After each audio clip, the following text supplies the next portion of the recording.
So we're going to talk about Medicare.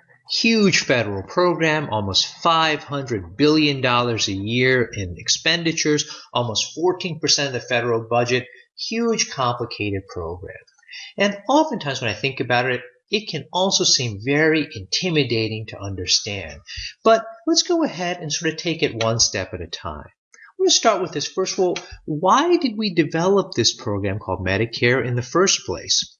Well, in the beginning of the 20th century, many presidents, such as Franklin Roosevelt, Harry Truman, were worried that older people and people who were very vulnerable had no access to medical care.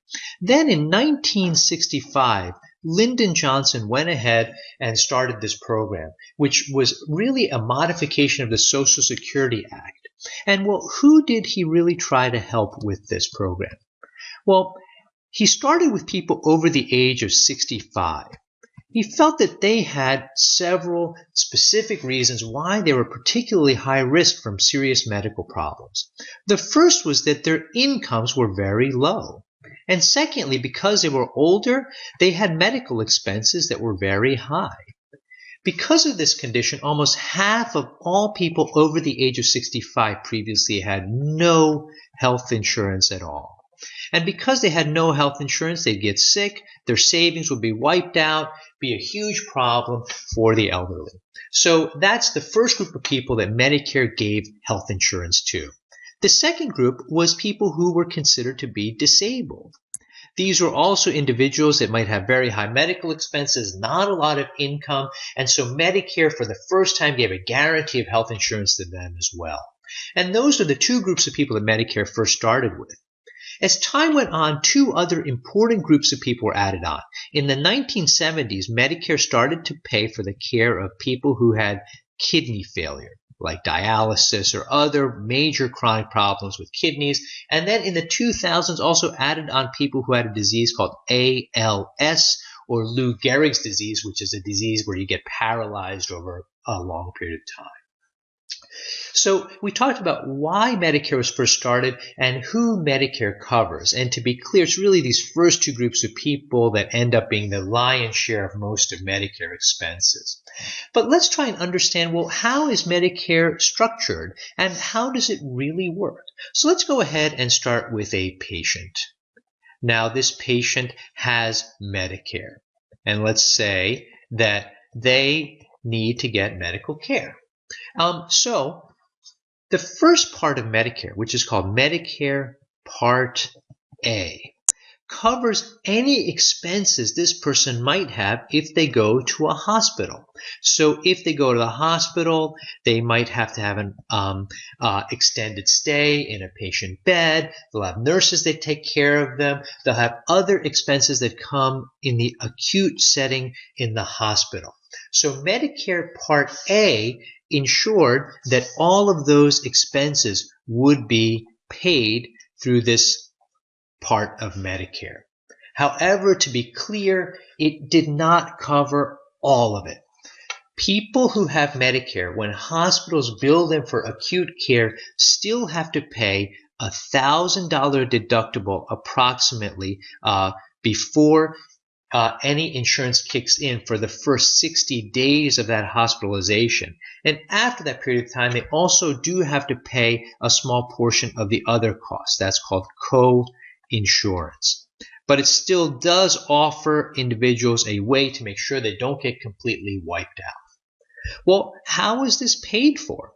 Well, Part A of Medicare was funded by a 2.9% tax on all Americans, and you had to pay half of that through your own wages, and half of that was paid by your employer, sort of similar to Social Security taxes. And after you paid for that tax for 10 years, you qualified for getting Part A Medicare after you turned 65. Well, you'll notice that there's one group that's not included in Part A, and that is your doctor. They may pay, Part A pays for the hospital part of the expenses, but it doesn't pay for the doctor's expenses. And so that is paid for by the second part of Medicare, which is called Medicare Part B. And so I'll just draw a little line here showing that Medicare also pays doctor's expenses through this Medicare Part B. And I'll draw that as green right here to make sure that you kind of get that that's money. So if your doctor treats you in the hospital, treats you as an outpatient, the doctor submits a separate bill that then gets paid by Medicare Part B.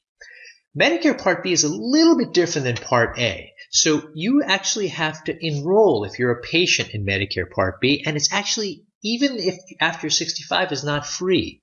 You have to pay approximately $100 per month as a premium. Whoops, I just made a little mistake, but it's $100 per month.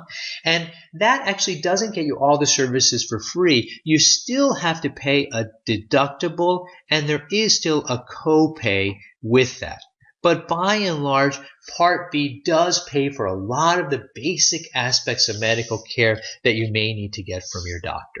So again, to review, so far we've talked about Medicare Part A and Medicare Part B, which were established as part of that original legislation in 1965. They paid for your hospital and acute care services, and then also paid for doctor services in the hospital or outside.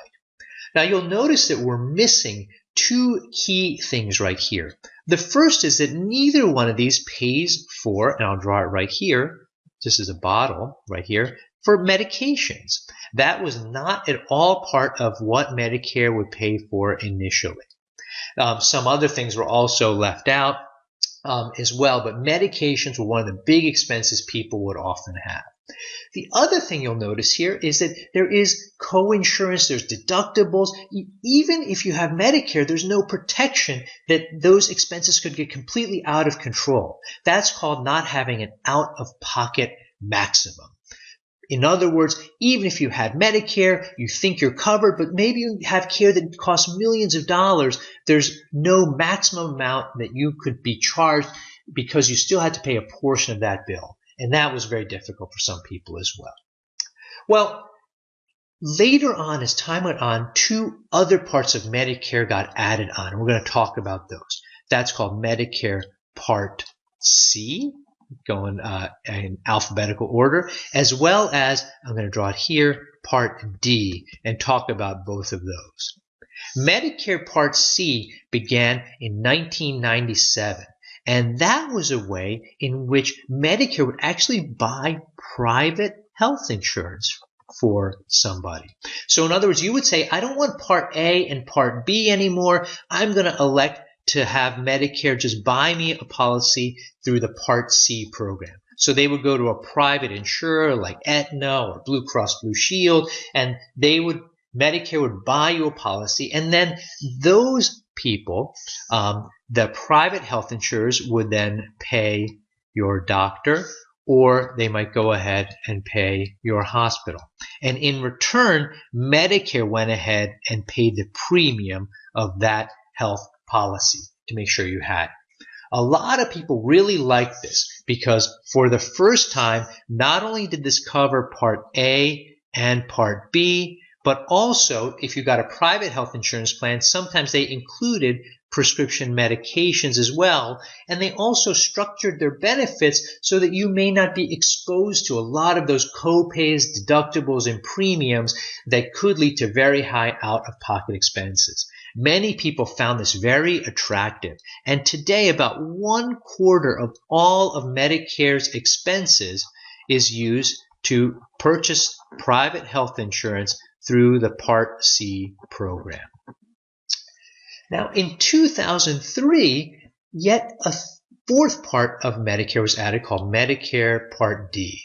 And so I'm just going to draw this line here. And what this allowed people to do for the first time was this established a comprehensive drug benefit through the Medicare Modernization Act in 2003. And for the first time now, if you wanted to stay on traditional Medicare, not Part C, but Part A and Part B, you also got prescription drugs paid for. This was very popular among seniors, but very controversial because this had no taxes to pay for it. So in other words, this was just added on to the general expenses of the federal government and added a lot of money to the debt. So keep in mind, to review, Part A was paid for because there was a 2.9% general tax for all individuals. On the other hand, Part B right here, as well as Part D right here, are paid for out of general federal revenues. That's a regular expenses added on. So, kind of complicated, but overall you can understand there are Part A, Part B, Part C, and Part D of Medicare that help this patient right here ensure that they get care in hospitals and acute care settings. They also pay the doctor. They could buy you health insurance and also make sure that you get your medications. And this applied to people over the age of 65, the disabled, those with kidney failure, and those with Lou Gehrig's disease. Now I'm going to take a minute and sort of talk about a big issue that many people discuss in Medicare, which is what is going on with Medicare expenses. So I'm going to go ahead and just make a little extra space here and blot this out and draw a little graph of expenses over time so that you can kind of get a sense of, well, what's going on with money in Medicare and why is this an issue for the federal government. So I'm going to draw a graph right here. And when I talk about Medicare expenses, I'm talking about the total cost of Medicare, including Part A, B, and then later Part C and Part D together. So right here I'm going to draw a graph, and this is going to be that total Medicare expenses right there.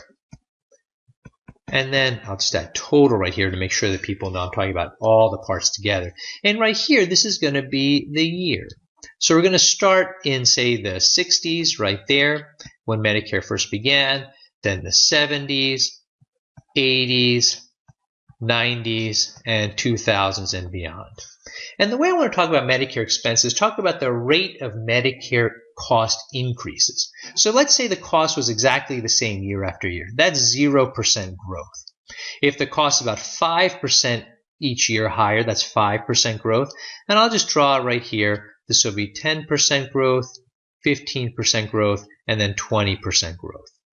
When Medicare first started, people loved it. And as a result, the cost of the amount Medicare was spending was very high. Initially, the annual rate of growth was almost 20% for a while. And then in sometime around the 1980s, that finally got a little bit under control, still above inflation. And then in the 80s, people were pretty happy, but then the expenses started to go up again in the 90s, and then they came down again, and then they went up again, and they've stabilized here.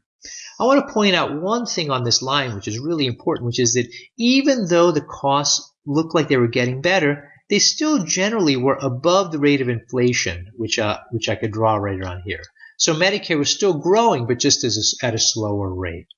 And the reason I felt this is important to talk about is to sort of get a sense that every now and then the federal government tries to control Medicare costs. In the 1980s, they started a program called the Prospective Payment System, which changed the way hospitals got paid to really try and control the cost of Part A of Medicare. They tried to bundle prices together. They tried to sort of buy in bulk. And that seemed to work for a little while, but then costs went up again. Then in the 1990s, there was another effort called the Balanced Budget Amendment, which also tried to control costs. And that worked for a little while, but again, expenses went up and they've stabilized out. So Medicare is a very complicated program financially. People have made attempts in the past to control costs, but still today, as I mentioned in the beginning, is still about 14% of the federal budget, still $500 billion a year in expenses, a big, complicated, and expensive program.